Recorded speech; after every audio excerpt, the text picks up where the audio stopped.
Je voulais aujourd'hui vous présenter notre slogan de campagne. Notre slogan de campagne, nous l'avons choisi aussi simple que possible et aussi riche de signification que possible. Alors, nous avons choisi aussi simple, aussi court que possible. Il fait 3 mots, à la vérité 2.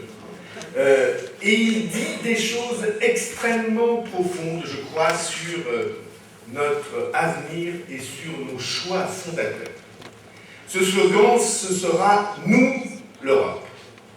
Et je voudrais vous expliquer ce que « Nous, l'Europe » signifie.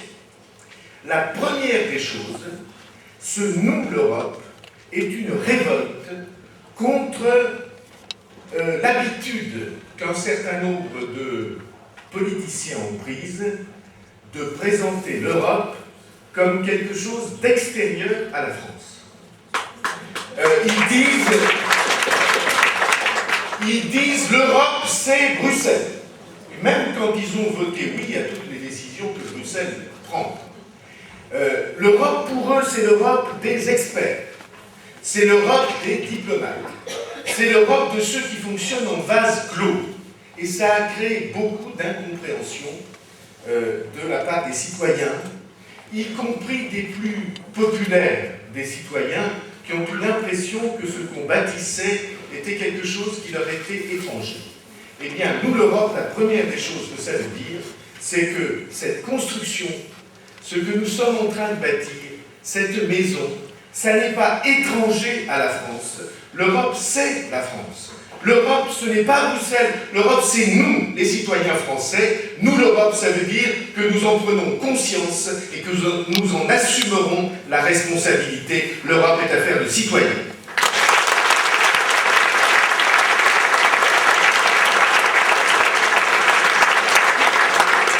Deuxièmement, ça veut dire que nous, l'Europe, nous avons quelque chose à dire au reste du monde, aux citoyens que nous sommes et au reste du monde.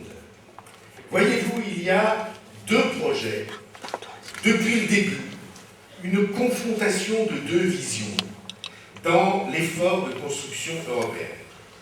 Le premier projet, c'est que l'Europe, ça doit être seulement un espace dans lequel on fait un marché et on essaie, ce qui n'est pas rien, je le reconnais, d'unifier des règles de droit.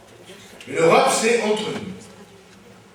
Alors on est à l'intérieur d'un cercle et on ne se préoccupe pas, on ne considère pas que nous avons à exprimer une vision et une volonté sur les grands choix de la planète.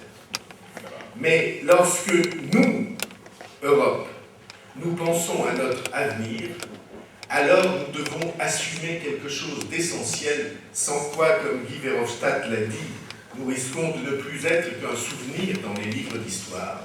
C'est porter devant tous les grands choix de l'univers, les grands choix du monde, les exigences et les valeurs du projet de société européen.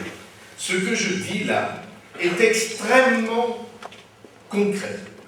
Si nous avions eu, Jean-Pierre Levaque le rappelait, si nous avions eu la vision des intérêts, des exigences et des valeurs européennes, nous n'aurions pas laissé la globalisation dériver vers des seuls intérêts financiers qui ont creusé les inégalités dans le monde et qui ont créé la crise, notamment bancaire, dont nous allons payer le plus lourd prix en matière de croissance et en matière de chômage.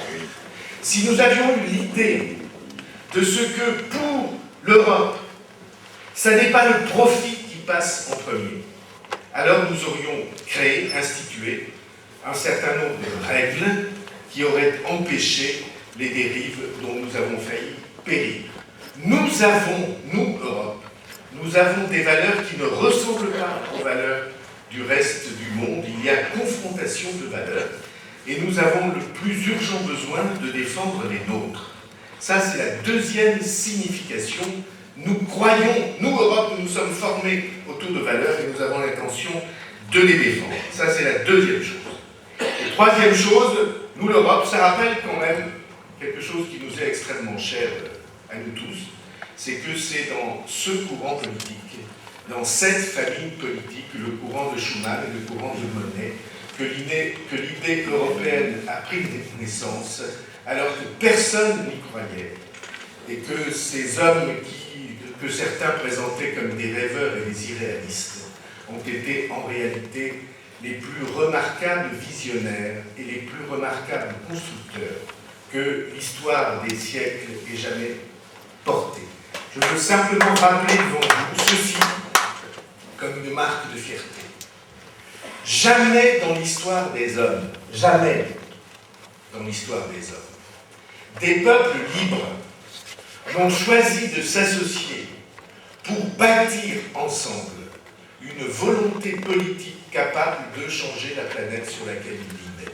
Ça ne s'est jamais produit que des peuples aient décidé ensemble, par exemple, de créer une monnaie. Avant, dans les dizaines de siècles de l'histoire des hommes, la monnaie, c'était le signe de la domination. Il y avait une invasion, un empire qui se créait, et le premier signe de la domination nouvelle, c'était de battre monnaie. Battre monnaie, ça veut dire qu'on était les chefs. Eh bien, pour la première fois, des peuples libres, sans rien renier de leur liberté, ont accepté de faire ensemble ce geste qui hier était un geste de domination et qui est devenu un geste de libération. Ça n'est pas rien d'être la famille de ceux qui peuvent dire « nous, l'Europe, c'est notre fierté, nous la revendiquons ».